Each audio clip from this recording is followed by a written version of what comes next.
Peraí, vamos ver se a gente está entendendo isso direito.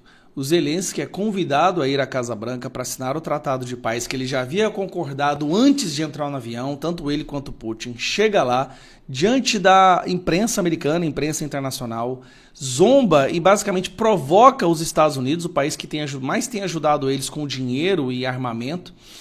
Sai de lá expulso porque fez um papelão dentro da Casa Branca para pagar uma de bonzão, achando que chegaria na Europa depois e os países da Europa iriam repor o que os Estados Unidos estaria deixando de ajudar. Mas aí os países da Europa fazem aquela coletiva de imprensa dizendo: estamos dispostos a ajudar a Ucrânia, mas não conseguimos sem os Estados Unidos. E aí Zelensky é obrigado a colocar o rabinho entre as pernas e acaba de publicar cara, é igual fez a presidente do México, o primeiro-ministro do Canadá e todos os outros países até agora que quiseram bater de frente com os Estados Unidos, com Donald Trump e o J.D. Vance, né? Tiveram que arregar, colocar o rabinho entre as pernas e aceitar exatamente as condições dos Estados Unidos. Então aqui, uma postagem que o Zelensky fez hoje, tá? Vou colocar na tradução. Gostaria de reiterar o compromisso da Ucrânia com a paz. Vamos lá. Nenhum de nós quer uma guerra infinita. A Ucrânia está pronta para vir à mesa de negociação o mais rápido possível para trazer uma paz duradoura para mais perto. Foi isso que você foi fazer na Casa Branca e não fez, né? Ninguém quer a paz mais do que os ucranianos. Minha equipe e eu estamos prontos para trabalhar sobre a forte liderança do presidente Trump para obter uma paz duradoura. Agora a forte liderança do presidente Trump você vai aceitar, né? Estamos prontos para trabalhar rápido para acabar com a guerra e os primeiros estágios podem ser a libertação de prisioneiros e trégua no céu. Proibição de mísseis, drones de longo alcance, bombas e energia e outras infraestruturas civis. A trégua no mar imediatamente se a Rússia fizer o mesmo. Então, queremos avançar muito rápido por todos os próximos estágios e trabalhar com os Estados Unidos para chegar a um acordo final forte. Nós realmente valorizamos o quanto a América fez para ajudar a Ucrânia e manter sua soberania e independência. 350 bilhões de dólares os Estados Unidos deu. E nós lembramos do momento em que as coisas mudaram quando o presidente Trump forneceu Javelins à Ucrânia. Somos gratos por isso. Javelins é um míssil, tá? Que os Estados Unidos deu para a Ucrânia. Nossa reunião em Washington, na Casa Branca, na sexta-feira, não ocorreu como deveria. Por sua culpa, tá? E é lamentável que tenha acontecido dessa forma, é hora de consertar as coisas. Gostaríamos que a cooperação entre a comunicação futura fossem construtivas. Em relação ao acordo sobre minerais de segurança, a Ucrânia está pronta para assiná-la a qualquer momento e em qualquer formato conveniente. Deixa eu te explicar. Foi para assinar esse acordo de minerais de segurança que levaria ao Tratado de Paz nos Estados Unidos, foi para isso que o Zelensky foi para lá. Foi só para isso. Era só para assinar e ir embora. Mas ao invés disso, o Zelensky vai lá e tenta provocar os Estados Unidos na frente da imprensa internacional para dar uma de bonzão. A vaidade subiu na cabeça do cara. O acordo de paz já poderia estar assinado e quantas vidas não foram perdidas de lá para cá por conta desse cara. Vemos esse acordo como passo em direção a uma maior segurança e garantias de segurança sólidas. E eu realmente espero que ela funcione, obviamente. Funcione efetivamente. É isso aí, gente. É a prova cabal de que o Zelensky não está preocupado realmente em acabar com a guerra. Ele foi para lá para fazer isso. Só que chegou lá.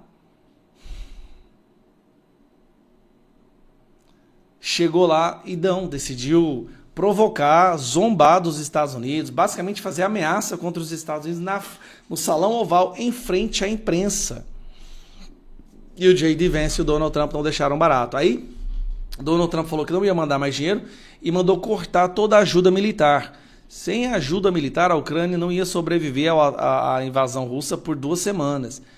Zelensky se viu obrigado a fazer exatamente o que tinha sido determinado no acordo. Lembrando, só uma coisa, eu não gosto do Putin, o Putin é um ditador, mas não concordar com o Zelensky, pelo amor de Deus, entenda isso, não faz com que você esteja do lado do Putin. Os dois estão errados, mas nesse momento, onde o Putin já falou que quer a paz e está disposto a assinar um acordo, o Zelensky era o único que não estava aceitando. E o que está todo mundo percebendo? Hoje existe na Ucrânia a lei marcial. Se a paz é assinada, imediatamente tem eleição e imediatamente o Zelensky vai perder, ele sai da presidência e ele vai ter que responder por todo o desvio desse dinheiro que chegou à Ucrânia. Então, a paz na Ucrânia é quase que a mesma coisa de o fim do Zelensky na presidência e o Zelensky preso. Então, vocês estão entendendo por que ele está disposto a continuar entregando vidas ucranianas para a guerra, para essa destruição do país? Tá ficando claro?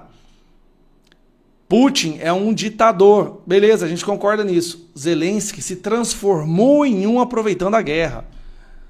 Só isso que eu queria deixar aqui. Um abraço. Deputado, boa noite ao senhor. Muito obrigado por nos atender aqui em Oeste Sem Filtro. A minha pergunta é mais no âmbito político. O senhor chegou a conversar com o deputado Hugo Mota, que preside a casa na qual o senhor é deputado, ou mesmo com o presidente do Congresso, o presidente do Senado, Davi Alcolumbre, que nós estamos vendo aqui, se por um acaso essa medida for adiante, e do ponto de vista do direito, me parece que o ministro só deveria arquivar, mesmo assim ele pediu a opinião da Procuradoria-Geral da República, enfim, tudo pode acontecer, inclusive uma manifestação contrária da PGR, e ele determinar mesmo assim, o senhor já citou outros precedentes, não seria novidade, mas enfim, qual é a posição? O senhor chegou a conversar com o Hugo Mota, porque nós estamos falando de um parlamentar que tem um artigo, os parlamentares têm um artigo só deles na Constituição. A inviolabilidade que o senhor faz como parlamentar, e o senhor está representando sempre o país porque é um parlamentar 24 horas por dia, isso não muda em nada.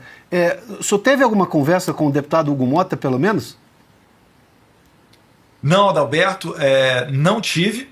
Eu tenho certeza que o presidente da Câmara, Hugo Mota, ele é muito ciente de tudo isso que está acontecendo.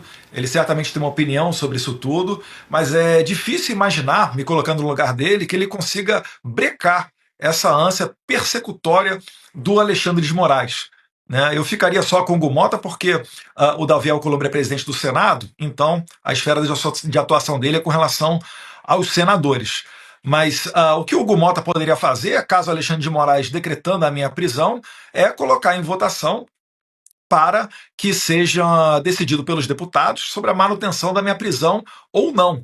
Né? E aí eu vou trazer à tona aqui uma lembrança de que quando o deputado Daniel Silveira foi mantida a prisão dele, além de terem enganado os parlamentares nos bastidores, que muita gente dizia, não, recebi uma ligação de uma autoridade aqui, é só para ele ficar 1 a 2 semanas, vai ser só um susto. Né? Ou algumas pessoas falando, olha, queria muito votar pela soltura dele, mas o presidente ou o líder do meu partido acabou me pedindo aqui, por favor, para deixar ele lá, que é só durante alguns dias. Essa oportunidade, o deputado Daniel Silveira ficou preso por 367, 368 votos. Vamos lá, Daniel Silveira fez um vídeo, algo que não é reprovável. E se a gente voltar agora no tempo um pouquinho mais recente, a gente teve a ocasião do julgamento da prisão do deputado Brazão, que é acusado do assassinato da vereadora Marielle Franco. Uma conduta muito mais grave, onde os deputados deveriam ter colocado mais de 400 votos para condenar o Brazão, porque é uma conduta muito mais reprovável do que fazer um vídeo, igual o Daniel Silveira fez. No entanto, né, o deputado Brazão, ele quase foi solto.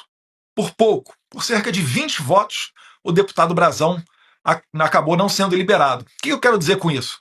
Eu quero dizer que a Câmara dos Deputados está resgatando o espírito de corpo, está colocando a mão na consciência e cada vez mais não tende a seguir os desmandos da Suprema Corte, que está invadindo demais a competência do Legislativo.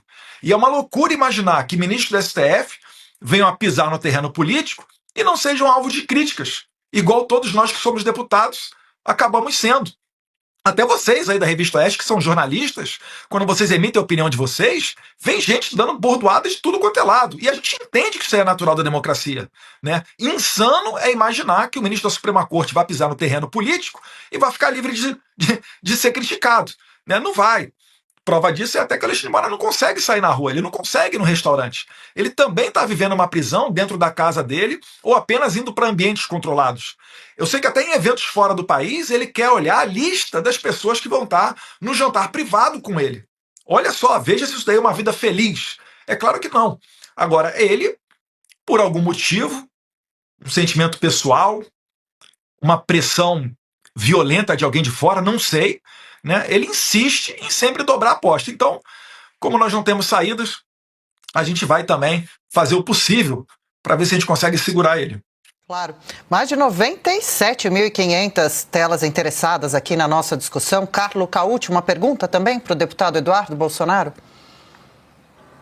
Sim, muito boa noite, deputado. Obrigado pela entrevista. Deputado, eu queria pegar o gancho dessa sua última fala, porque, de fato, o senhor explicou muito bem. Existem leis nos Estados Unidos que podem provocar sanções graves contra não só o ministro Alexandre de Moraes, mas, no caso, por exemplo, contra o próprio Procurador-Geral da República, caso ele aprove essa retirada do seu passaporte, contra até membros da Polícia Federal que obedeceram a ordens ilegais ou ilegítimas do ministro, toda a cadeia de comando, até a pessoa que intimou de forma ilegal algum deputado, algum senador, ou quem quer que seja.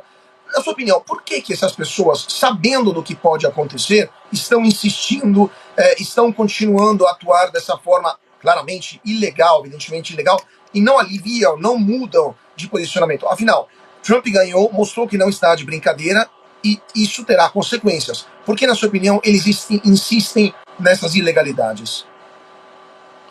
Olha, eu só consigo ver uma razão para isso, né? Lá atrás, quando tudo isso começou, ninguém imaginaria que o Trump seria eleito e que a gente estaria vivendo agora uma clara situação onde o Alexandre de Moraes pode ser sancionado, né? Seja através da Lei Magnitsky ou das sanções OFAC, que é a sigla em inglês para Escritório Internacional de Controle Financeiro.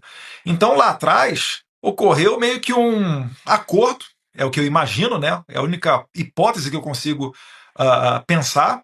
Então, lá atrás ocorreu algum acordo onde falaram: tudo bem, Alexandre, você é o ponta de frente, vai lá, bota a cara, faz o que for, e a gente vai estar aqui atrás te dando respaldo. Só que agora a coisa foi longe demais, né? E aí, realmente, existe essa hipótese de que outras pessoas, para além do Alexandre de Moraes, também sejam dragadas para essa esfera de sanções. Eu, obviamente, não falo pelo governo norte-americano, né? Eu não posso cravar aqui quando isso vai acontecer ou se vai acontecer, mas eu acho que é muito provável que acontecerá. E, como eu estou falando, eu estou traçando paralelos, precedentes abertos agora, nesse atual governo Donald Trump, né, com a sanção, por exemplo, do Karim Khan, que é o procurador do Tribunal Penal Internacional. Mas a gente não precisa exercitar tanto a imaginação. Os Estados Unidos já sancionou ministros da Suprema Corte de outros países, né, juízes eleitorais da Nicarágua, né, o ministro do STF da Venezuela, o Michael Moreno. Então são pessoas que, no final do dia, acabam não podendo sair do seu próprio país e não conseguem abrir uma conta bancária, porque o banco que abre uma conta para pessoas sancionadas, ele acaba, né, tendo problemas também com o sistema financeiro mundial, né, acaba não podendo usar as comercializações através de SWIFT, né, porque quando você compra uma blusinha da Shein e ela vem lá da China, você talvez possa até não imaginar, mas nessa transação, para a execução dela, para a liquidação dela, em algum momento, isso vai passar para um supercomputador dos Estados Unidos. Isso vai precisar de um código automático SWIFT. E aí você vê que a sua compra não vai ser realizada.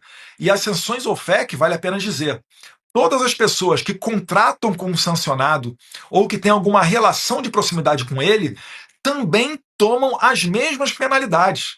Então a pessoa ela se torna uma leprosa, né? Ela realmente, né, a palavra popular apropriada é a pena de morte financeira. O Alexandre de Moraes ele vai poder estar milionário, que ele não vai conseguir gastar esse dinheiro dele. Ele vai ter problemas, por exemplo, né, para entrar em outros países. Se você tiver um visto americano, você pode entrar no México, você pode entrar na Indonésia, você pode ir para vários outros países, porque os sistemas migratórios internacionais eles se comunicam. Então, assim, quando uma pessoa está em alguma espécie de lista negra, né, de um sistema de impedidos, esses sistemas também se comunicam com os Estados Unidos. Então, talvez o Alexandre de Moraes tenha problemas para ir para outros países. Já acabou aquele período dele ficar dando palestra, falando de democracia e liberdade. Sequer ele vai conseguir agora ouvir as críticas dos brasileiros em Nova York, quando ele for lá participar de um evento do LIDE do João Dória, por exemplo. Então as coisas estão mudando. Claro, isso exige sacrifício. Estão pedindo aí 40 anos de prisão para o Jair Bolsonaro, né? Estão usando o pessoal do 8 de janeiro como meio para se criar uma narrativa que justifique uma prisão do Jair Bolsonaro, tirando ele da corrida presidencial de 2026, né, o líder das pesquisas, para ver se dão um fôlego ao governo Lula e também para ver se eles solidificam, né, se eles finalizam essa trajetória de poder e passem, de fato, a transformar o Brasil na Venezuela. Eu espero que não, e eu trabalho para que o Brasil sofra essa quimioterapia agora.